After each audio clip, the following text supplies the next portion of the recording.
थांबा, मधुमेही रुग्णांसाठी डाळ म्हणजे शत्रू की मित्र? हा प्रश्न अनेकांना भेडसावतो आणि चुकीची माहिती घेऊन अनेक जण आवडीची डाळ सोडून देतात. आज मी तुम्हाला सांगणार आहे की कोणती 5 डाळी तुम्ही निर्धास्तपणे खाऊ शकता आणि त्या साखर वाढवण्याऐवजी नियंत्रणात ठेवतात. नमस्कार मंडळी, मी डॉक्टर प्रिया पाटील आणि आजच्या या व्हिडिओत तुम्हा सर्वांचं मनापासून स्वागत आहे. वरण भात आणि पोळी भाजीशिवाय आपलं पान कधीच पूर्ण होत नाही, बरोबर? डाळ हा आपल्या रोजच्या जेवणाचा आत्माच आहे. पण घरात कुणाला मधुमेह असेल तर नेहमी एकच प्रश्न मनात येतो, डायबिटीजमध्ये नक्की कोणती डाळ खावी आणि कोणती टाळावी? तुमच्याही मनात हाच प्रश्न घोळतोय का? तर मग हा व्हिडिओ खास तुमच्यासाठीच आहे. आपल्या आहारातील सर्वात महत्त्वाचा घटक म्हणजे डाळ. हे आपलं मुख्य अन्न आहे. वर्षानुवर्षे आपण डाळ पोळी वरण भात खात आलो आहोत आणि हे बंद करण्याची गरज नाही. पण डायबिटीसच्या रुग्णांनी डाळ खावी का? आणि जर खायची असेल तर कोणती डाळ निर्धास्तपणे खाता येते? आज मी तुम्हाला 5 सर्वोत्तम डाळींबद्दल सांगणार आहे, ज्या डायबिटीसच्या रुग्णांनी आहारात नक्की समाविष्ट केल्या पाहिजेत. ग्लुकोज आणि इन्सुलिन एका सोप्या उदाहरणाने समजून घ्या. समजा तुमच्या समोर एक मोठं घर आहे. त्या घराला एक दरवाजा आहे आणि त्याला कुलूप आहे.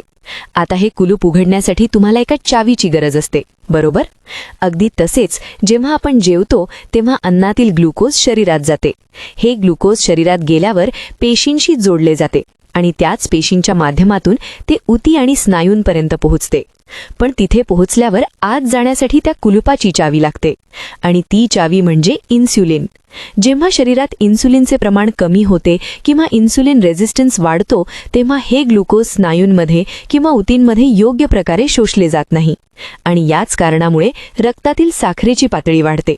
हे ऐकताना किती जणांना आता सगळं स्पष्ट झाले असे वाटले असेल? या ग्लुकोजचे शोषण सुधारण्यासाठी आणि इन्सुलिन सेन्सिटिव्हिटी वाढवण्यासाठी आहारात योग्य गोष्टी असणे आवश्यक आहे. आणि इथेच डाळींची भूमिका अत्यंत महत्त्वाची ठरते, कारण डाळींमध्ये प्रथिने, तंतुमय पदार्थ, जीवनसत्वे आणि खनिजे असे अनेक पोषक घटक असतात, जे ग्लुकोज शोषण सुधारण्यासाठी खूप फायदेशीर आहेत. नंबर 1, हरभरा डाळ म्हणजे चना डाळ. हरभरा डाळ म्हणजे मधुमेही रुग्णांसाठी एक खजिनाच आहे. हरभरा डाळीचा ग्लायसेमिक इंडेक्स फक्त 8 आहे, जो खूपच कमी मानला जातो. त्यामुळे तुमची शुगर नियंत्रणात ठेवण्यासाठी ही डाळ अत्यंत उपयुक्त आहे. याशिवाय यात असे विशेष फायबर्स असतात जे ग्लुकोज सहजपणे पचवण्यास मदत करतात. चना डाळीत काही अँटीऑक्सिडंट्सही असतात, जे शरीरातील सूज कमी करतात. आणि इतकेच नाही, चना डाळ टाईप 1 आणि टाईप 2 या दोन्ही प्रकारच्या डायबिटीससाठी फायदेशीर आहे. तुम्ही याचे पीठ म्हणूनही वापर करू शकता. थोड्या भाज्या घालून नाश्त्यासाठी छान चिला बनवता येतो. सकाळी, दुपारी किंवा रात्री कोणत्याही वेळी चना डाळ निर्धास्तपणे खाऊ शकता. नंबर 2, राजमा. राजमा आपल्या भारतात खूप आवडीने खाल्ला जातो आणि त्याची भाजी घरोघरी बनते. पण डायबिटीज असेल तर राजमा खाणे सोडू नका.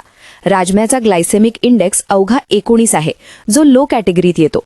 राजम्यात जे स्टार्च असते ते रक्तामध्ये खूप हळूहळू मिसळते, ज्यामुळे तुमची शुगर एकदम वाढत नाही.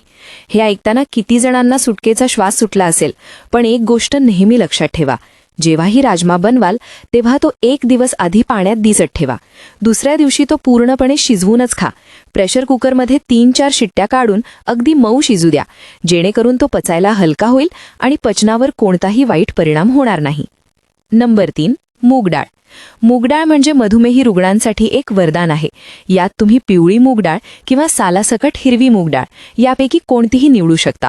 फरक फक्त एवढाच की हिरव्या सालाची डाळ निवडल्यास त्यातील फायबरचे प्रमाण थोडे जास्त असते आणि त्यात व्हिटॅमिन B6 देखील चांगल्या प्रमाणात असते.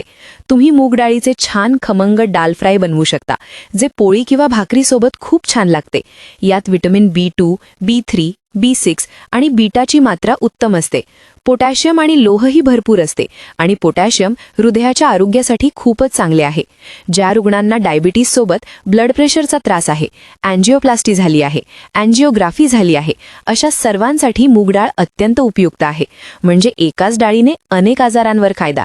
निसर्गाची किती सुंदर देणगी आहे. नंबर 4, उडीद डाळ. उडीद डाळ ऐकताच डोळ्यासमोर इडली डोसा येतो, बरोबर? साऊथ इंडियन पदार्थांमध्ये उडीद डाळीचा वापर मोठ्या प्रमाणावर केला जातो आणि पारंपरिक पद्धतीने इडली किंवा डोसा बनवताना पिठात मुख्य घटक उडीद डाळच असते.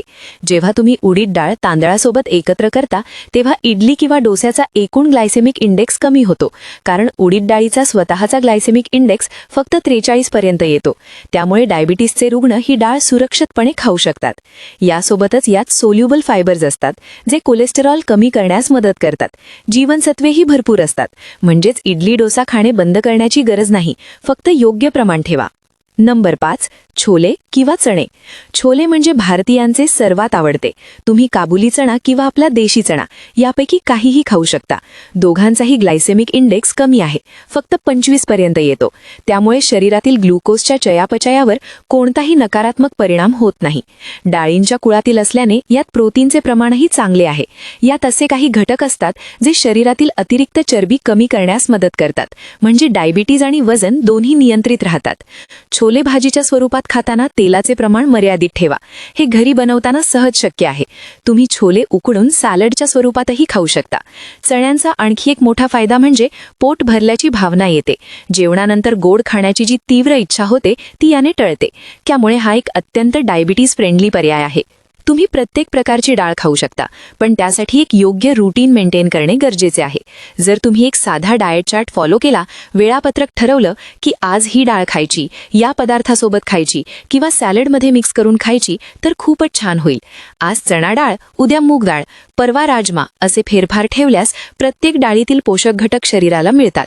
वेळेचे एक योग्य रूटीन बनवले तर तुम्ही सर्व प्रकारच्या डाळी खाऊ शकता आणि त्याचा तुमच्या शुगरवर कोणताही वाईट परिणाम होणार नाही. उलट डाळी खाल्ल्याने शुगर नियंत्रणात राहण्यास मदतच होते.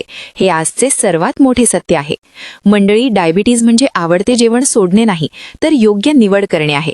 आणि आजच्या या माहितीने तुम्हाला ती निवड करण्याचे स्वातंत्र्य मिळाले आहे. जर हा व्हिडिओ उपयुक्त वाटला असेल तर नक्की लाईक करा, शेअर करा आणि चॅनलला सबस्क्राईब करा. घरातील ज्येष्ठांना, मधुमेही रुग्णांना हा व्हिडिओ नक्की शेअर करा, कारण तुमची एक कृती कोणाचे आरोग्य सुधारू शकते. मी डॉक्टर प्रिया पाटील. निरोगी रहा, जागरूक रहा. धन्यवाद.